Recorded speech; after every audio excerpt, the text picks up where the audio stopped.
Shalom, selamat pagi Bapak Ibu Saudaraku yang dikasihi Tuhan. Bersukacitalah senantiasa di dalam Tuhan. Bersyukur buat pagi hari ini Tuhan sudah memberkati kita di dalam istirahat kita malam hari ini. Dan pagi hari ini kita kembali bangun di dalam keadaan sehat, di dalam pemeliharaan kasih setia Tuhan. Apapun keadaan kita hari ini, yakin dan percaya kalau Tuhan memberi kita kepercayaan untuk kita boleh kembali bernafas. Ada rencana maksud Tuhan yang akan Tuhan tetap kerjakan di dalam hidup kita hari ini. Sebab itu pagi hari ini kita kembali mau bersama-sama untuk menghampiri hadirat Tuhan. Kita kembali bersama-sama mengucap syukur oleh karena kemurahan-Nya. Dan memintalah supaya Dia yang akan tuntun dan pimpin kita dalam perjalanan hidup kita hari ini. Kita bersama-sama berdoa.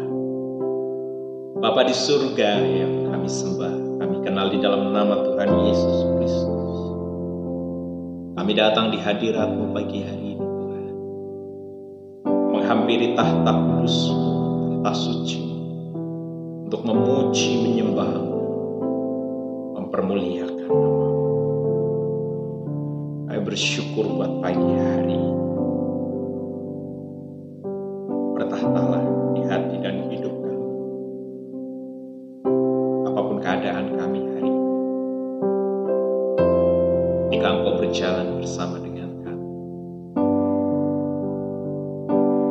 akan selalu ada pertolongan yang nyata, keajaiban, pimpinan sempurna atas setiap kami. Haleluya. Lingkupiku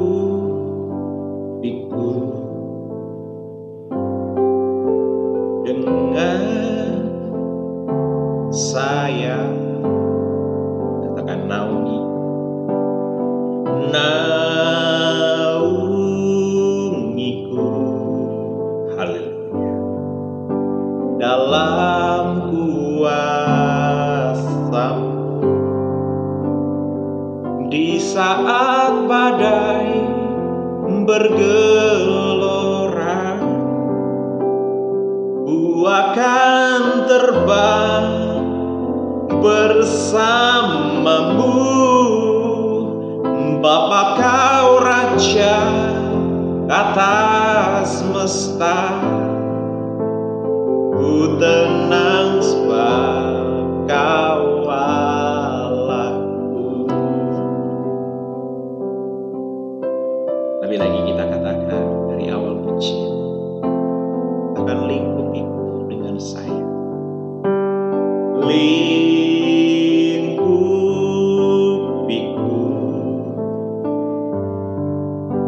dengan sayap-Mu, haleluya. Naungiku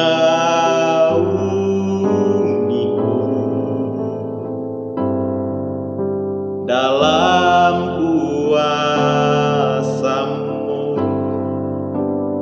Di saat badai bergelora,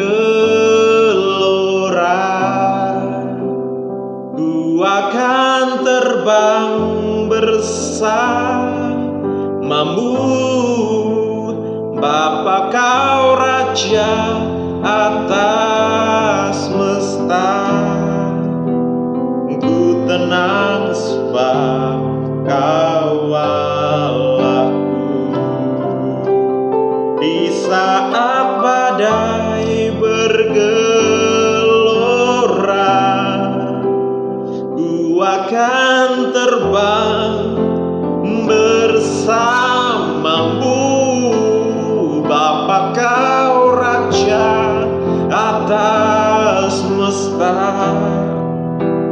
ku tenang sebab Kau Allahku. Ku tenang sebab Kau Allahku. Ku tenang sebab Kau Allahku.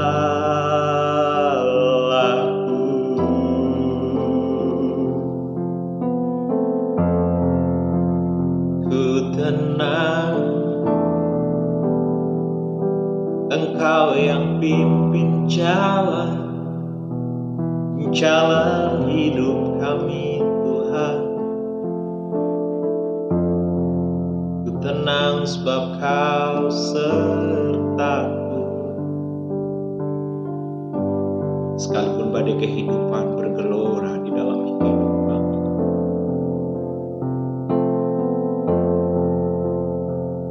sekalipun badai bergelora menerpa hidup kami dan jalan-jalan kehidupan, ketika kami mengizinkan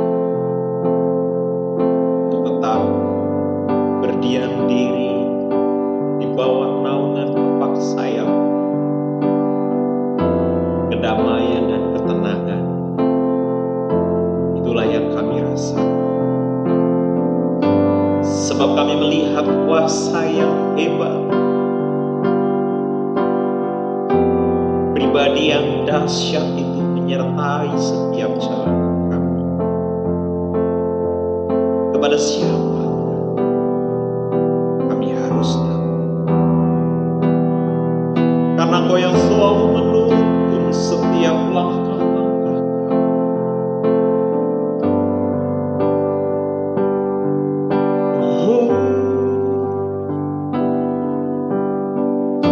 kami aman di dalam-Mu. Sekalipun dunia bergelora, dunia bergoncang, kami rasakan aman di dalam-Mu. Sebab Engkau beserta kami, gadamu dan tongkat-Mu yang menghibur hidupku. Tiada lelah menjaga hidupku, menyertai jalan hidupku.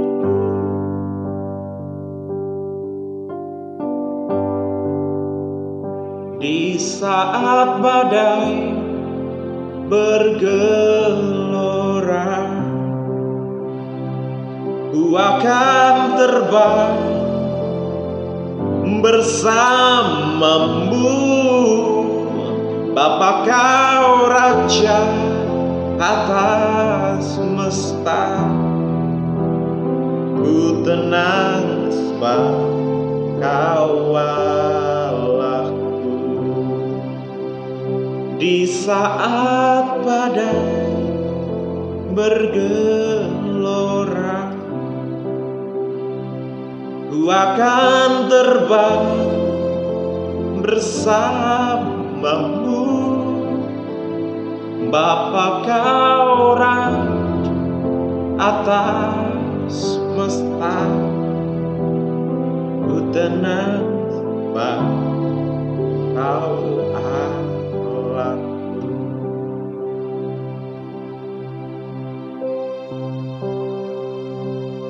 Dan hari ini pun kami akan memulai langkah bersama dengan Tuhan.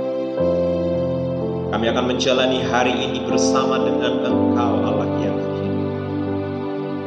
Bawa kami hari ini untuk semakin mengenal Engkau, berjumpa mengalami Engkau, bahkan di dalam kondisi badai sebesar apapun. Mampukan kami untuk terus boleh memandang kepada Engkau, melihat Engkau, bahwa Engkau selalu menyertai hidup kami. Kami bersyukur kemurahan-Mu, anugerah-Mu yang dahsyat. Kami rindu sabda firman yang akan menjadi penolong, firman-Mu pelita bagi kaki dan terang bagi jalan-jalan. Sauh yang kuat yang membuat kami tetap berdiri. Oleh karena Engkau berfirman kata setiap, buat hati kami mengerti, hidup kami mengerti, dan kami dimampukan untuk nama Tuhan Yesus Kristus. Bersama-sama katakan. Di nama Tuhan, Bapak Ibu Saudaraku yang dikasihi Tuhan, kita buka Alkitab kita dalam kitab Mazmur. Kita melanjutkan pembacaan kemarin. Kita masuk pada Mazmur pasal yang ke-10. Ya, Mazmur pasal yang ke-10. Saya akan membacakannya ayat yang ke-16 sampai ayat yang ke-18. Tuhan adalah Raja untuk seterusnya dan selama-lamanya. Bangsa-bangsa lenyap dari tanahnya. Keinginan orang-orang yang tertindas telah kau dengarkan ya Tuhan. Engkau menguatkan hati mereka. Engkau memasang telingamu untuk memberi keadilan kepada anak-anak yatim dan orang-orang yang terinjak, supaya tidak ada lagi seorang manusia di bumi yang berani menakut-nakuti. Perhatikan dari ayat 16 sampai 18, dan saya akan membaca di ayat yang pertama di pasal yang ke-10 ini. Mengapa engkau berdiri jauh-jauh ya Tuhan, dan menyembunyikan dirimu dalam waktu kesesakan? Ya, kalau kita baca di ayat 16 sampai 18 itu terdengar indah. Tetapi kalau kita baca di ayat-ayat sebelumnya itu terlihat suram. Saya memberi perenungan di kesempatan pagi hari ini tentang ketika Tuhan seolah terlihat diam. Ya, ketika Tuhan seolah terlihat diam. Diam dalam hal apa? Diam dalam kesengsaraan kita. Diam dalam kesusahan kita. Diam dalam pergumulan kita. Kalau kita belajar tentang kitab Mazmur, kita mempelajari tentang banyaknya pergumulan-pergumulan yang dihadapi oleh manusia biasa. Tetapi setiap ungkapan-ungkapan yang diserukan itu bukan ditunjukkan kepada sesamanya. Ya, dengan cara mungkin gosip dan lain sebagainya. Tetapi pemazmur mereka punya pergumulan. Tetapi seluruh isi hati pergumulannya itu tidak diceritakan kepada manusia, tetapi diceritakan kepada Tuhan dan tertuang isi hati manusia biasa, tertuang isi hatinya, tertulis, kita bisa membacanya bagaimana manusia biasa bisa selalu berseru-seru dan bercerita kepada Tuhan. Itu luar biasanya pemazmur. Dari sini kita belajar bahwa pemazmur tidak pernah mengharapkan dan mengandalkan manusia. Sekalipun seolah-olah Tuhan berdiam diri atas hidupnya. Kita belajar di ayat pasal yang ke-9 kemarin. Dia bergumul dengan Tuhan. Tetapi pergumulannya bukan tentang dirinya, tetapi pergumulannya adalah tentang bangsanya. Dia menggumulkan sebuah bangsa yang besar, bangsa Israel. Tetapi masuk pasal 10, kita melihat tentang pergumulan pribadi yang dia hadapi.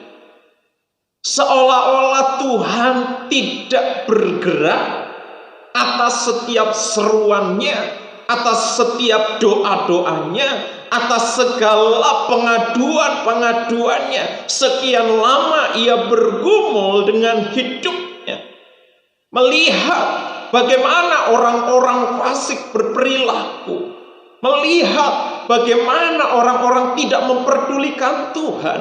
Bahkan ada orang yang berkata tidak ada Tuhan. Ya. Ada banyak orang yang mempercemooh nama Tuhan. Dia mengadukan kepada Tuhan. Tetapi dikatakan, mengapa engkau berdiam diri, ya, jauh-jauh dan menyembunyikan dirimu dalam waktu kesesakan. Harapan semua orang adalah saat kita ada masalah, ada dalam kesesakan, pertolongan cepat-cepat datang. Betul Bapak Ibu Saudara? Kita pengennya ketika kita ada masalah, ada aja tiba-tiba Tuhan kirimkan malaikatnya yang tak bersayap, ya. Tiba-tiba hadir dengan pertolongannya, dengan mujizatnya, dengan segala yang kita harapkan.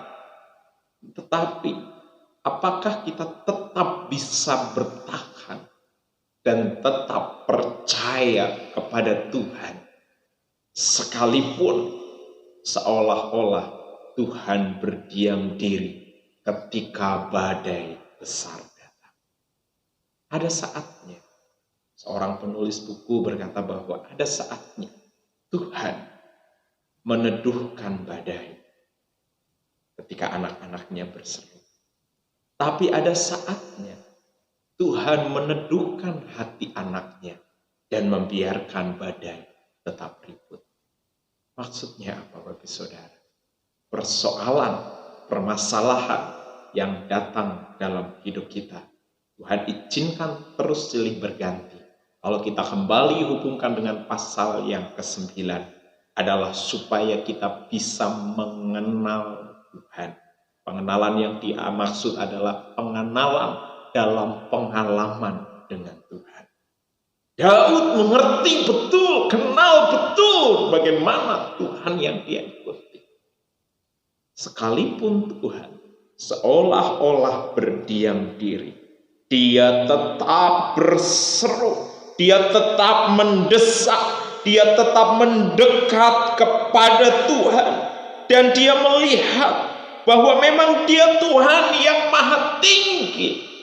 Perbuatannya tidak bisa dijangkau oleh pikiran manusia yang terbatas ini. Di ayat yang keempat dikatakan, kata orang fasik itu dengan batang hidung ke atas, Allah tidak akan menuntut, tidak ada Allah. Ya, kata orang fasik. Itulah seluruh pikiran. Tindakannya selalu berhasil menurut pandangan. Kenapa? Karena dijelaskan di sana. Hukum-hukum Allah tinggi sekali. Hukum-hukum Allah, cara kerja Tuhan tidak bisa dinalar. Ada saatnya sulit untuk dijangkau dan dimengerti. Karena Daud mengenal Tuhan, sekalipun Tuhan seolah-olah berdiam diri dan seolah-olah bersembunyi dari hidupnya. Tapi karena Daud mengenal Allah, buat orang fasik, cara kerjanya Allah tidak bisa diterima secara nalar, sehingga orang yang tidak bersungguh hati tidak lagi mempercayai Allah. Ngapain ikut Tuhan? Masalahnya terus begini. Ngapain ikut Tuhan? Susah. Cara kerjanya tidak bisa dimengerti. Sehingga akhirnya ada banyak anak Tuhan yang kecewa dengan Tuhan. Tapi orang-orang yang kenal Allahnya dengan baik, mereka belajar untuk menyikapi setiap masalah dengan memandang kepada Tuhan. Pasti ada cara yang sedang Tuhan kerjakan, sekalipun aku nggak ngerti, sekalipun seolah-olah Tuhan berdiam diri dan tidak menolong, tetapi hatinya tetap percaya bahwa Tuhan pasti tolong. Lambat pun pasti Dia tolong. Karena pertolongan Tuhan tepat pada waktunya Tuhan, bukan waktu kita. Dan ketika waktu itu tergenapi, waktu itu terwujud, penggenapan atas sebuah pengharapan bagi setiap orang-orang yang selalu berharap kepada Tuhan. Nanti di sana ada sorak-sorai yang luar biasa, genggam gembita yang luar biasa yang lahir dari dalam hati kita. Ternyata Tuhan itu sungguh cara kerjanya tidak bisa dimengerti dengan pengetahuan. Orang-orang yang kenal Tuhan dengan baik, sekalipun Tuhan seolah berdiam diri, dia tidak akan menjadi kecewa dan undur. Justru dia akan tetap berjalan bersama dengan Tuhan. Sehingga ayat 16 sampai ayat 18 tadi yang kita baca, itu tergenapi. Lahir terus sukacita. Tuhan adalah Raja untuk seterusnya dan selama-lamanya. Bangsa-bangsa lenyap dari tanahnya. Keinginan orang-orang yang tertindas telah kau dengarkan, ya Tuhan. Engkau menguatkan hati mereka. Engkau memasang telingamu. Simpulannya apa? Kalau kita baca ayat 1.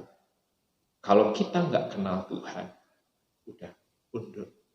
Karena pertolongan Tuhan seolah-olah berlambat-lambat. Tuhan berdiam diri. Tetapi perhatikan baik-baik. Tuhan selalu memasang telinga. Bahkan menguatkan hati. Doa orang-orang yang tertindas terdengar. Ya, orang tertindas itu tidak dalam sehari 2 hari. Itu proses. Secara perasaan, pikiran, perjalanan hidup, bahkan kadang fisik merasa seolah-olah, waduh, tidak ada pengharapan. Wah, tetapi ujung dari kepercayaan kepada Tuhan tidak pernah mengecewakan. Untuk memberi keadilan kepada anak yatim, orang terinjak, supaya tidak ada lagi seorang manusia di bumi yang berani menakut-nakuti. Bapak Ibu Saudaraku yang dikasihi Tuhan, bagaimana dengan keadaan kita? Apakah hari-hari ini kita sedang merasa bahwa Tuhan sepertinya sedang berdiam diri atas hidup kita? Pertolongannya seolah-olah berlambat-lambat atas hidup kita. Belajar dari pemazmur pagi hari ini, tetap percaya karena ada hal yang lebih penting yang sedang Tuhan kerjakan. Tuhan sedang bawa kita untuk mengalami Dia dan mengenal Dia. Di dalam masa kesesakan, kita akan berjumpa dengan Tuhan. Tuhan senang melihat dan mendengar seruan yang diserukan oleh anak-anaknya ke hadapannya dengan hati yang hancur dan remuk. Kadang Tuhan izinkan segala sesuatu terjadi supaya kita benar-benar memiliki hati yang rendah di hadapan Tuhan untuk menyembah Dia dengan kesungguhan. Sebab itu syukuri hari ini, jalani hari ini dengan iman dan percaya penuh kepada Tuhan. Tuhan pasti tolong hidup kita hari ini. Tuhan Yesus memberkati. Kita bersama-sama berdoa kembali Bapak Ibu Saudaraku. Bapa di surga, hamba-Mu berdoa untuk setiap anak-anak-Mu hari ini yang bersama-sama berdoa di kesempatan pagi hari ini. Kau tahu keadaan mereka, Kau tahu pergumulan mereka, Kau mengerti betul apa yang sedang mereka hadapi hari-hari ini. Jikalau mereka sedang merasakan Tuhan seolah-olah berlambat-lambat, Tuhan seolah-olah jauh dari hidup mereka, Tuhan seolah-olah berdiam diri atas setiap pergumulan mereka, Tuhan tolong mereka, kuatkan lebih lagi iman mereka, kuatkan lebih lagi pengharapan mereka, supaya mereka tetap kuat di dalam iman, di dalam pengharapan mereka, di dalam Engkau ya Allahku yang baik. Kami bersyukur buat pagi hari ini atas firman-Mu ini. Kami sungguh berterima kasih. Kau sedang terus mengajari kami menjadi anak-anak Tuhan yang kuat dan teguh di dalam Engkau. Kami bersyukur, kami menyerahkan setiap kehidupan anak-anak-Mu di dalam pekerjaan mereka, dalam bisnis mereka, dalam usaha mereka, dalam pekerjaan mereka, pertanian mereka, peternakan mereka, studi mereka, dan segala sesuatu yang mereka lakukan, mereka kerjakan di dalam Engkau. Engkau yang akan tolong pimpin dan menjadikannya berhasil. Oleh karena pertolongan-Mu lah mereka menjadi kuat dan teguh di tengah keadaan kehidupan seperti ini. Kami bersyukur untuk firman-Mu dan kami sambut hari ini dengan penuh ucapan syukur. Hanya berkat di dalam nama Tuhan Yesus Kristus. Bersama-sama kita katakan amin. Terpujilah Tuhan. Selamat pagi Bapak Ibu Saudaraku. Selamat menjalani hari yang baru bersama dengan Tuhan. Tuhan Yesus memberkati kita semua. Shalom. Puji Tuhan. Haleluya.